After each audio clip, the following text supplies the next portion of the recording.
Ukraine में जनवरी की ठिठुरती ठंड में पारा माइनस से नीचे जा चुका है, लेकिन रूस यूक्रेन के पावर प्लांट्स और हीटिंग सिस्टम को लगातार निशाना बना रहा है।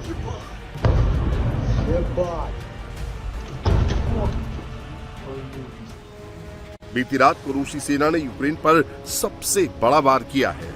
20 से ज्यादा बैलिस्टिक मिसाइल ने दागकर यूक्रेन को दहला दिया है। रूस की 2 बैलिस्टिक मिसाइलों ने राजधानी कीव को निशाना बनाया, एनर्जी इंफ्रास्ट्रक्चर को टारगेट किया, जिससे छरपेन, बूचा और गोस्ते मेल में बिजली गुल हो गई।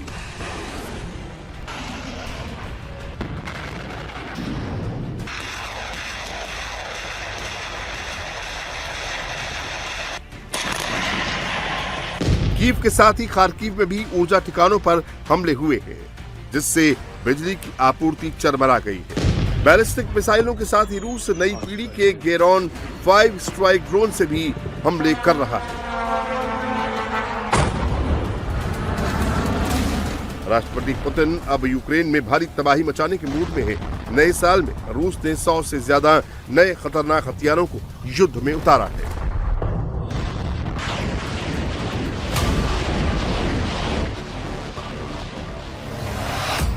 रूस अब नई पीढ़ी के ओरेश्निक बैलिस्टिक मिसाइल को युद्ध में उतार चुका है। ये ध्वनि की रफ्तार से 10 गुना तेज उड़ान भरती है।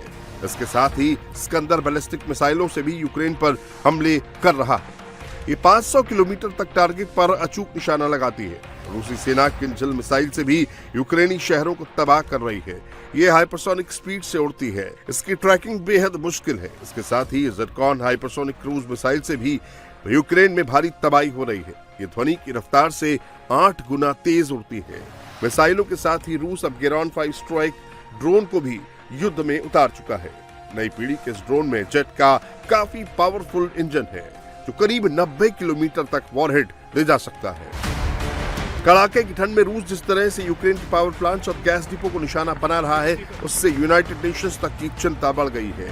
रूस के घातक मिसाइल और ड्रोन हमलों के बीच यूनाइटेड नेशन सिक्योरिटी काउंसिल की इमरजेंसी बैठक बुलाई गई। इस बैठक में रूसी हमलों से तबाह हो रही यूक्रेनी इंफ्रास्ट्रक्चर पर चर्चा हुई। As temperatures plummet far below freezing, the Russian Federation has intensified its systematic attacks targeting Ukraine's energy infrastructure.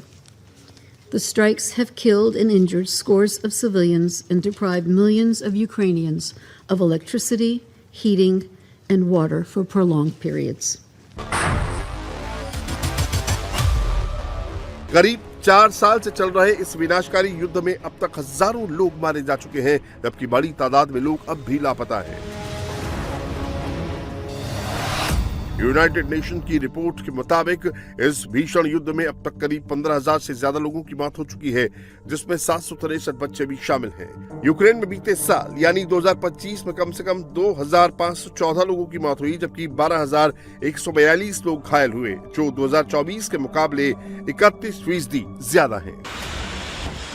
रूस और यूक्रेन के बीच जारी जंग के बीच अमेरिका का बड़ा बयान आया है। यूनाइटेड नेशन सिक्योरिटी काउंसिल की बैठक में अमेरिका के डिप्टी एम्बेसडर थेमू ब्रूस ने ओरेश्निक मिसाइल हमले का जिक्र किया।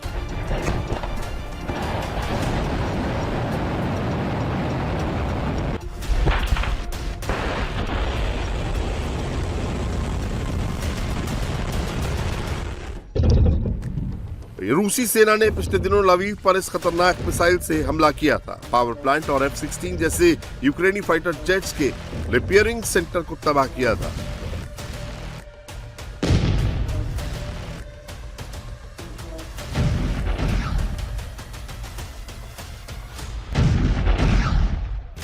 अमेरिका ने कहा कि रूस खतरनाक तरीके से जंग को बढ़ा रहा है। ये आरोप ऐसे समय में लगा है जब राष्ट्रपति डोनाल्ड ट्रंप का प्रशासन शांति वार्ता को आगे बढ़ाने की कोशिश कर रहा है। We are closer to a deal now than at any point since the war began.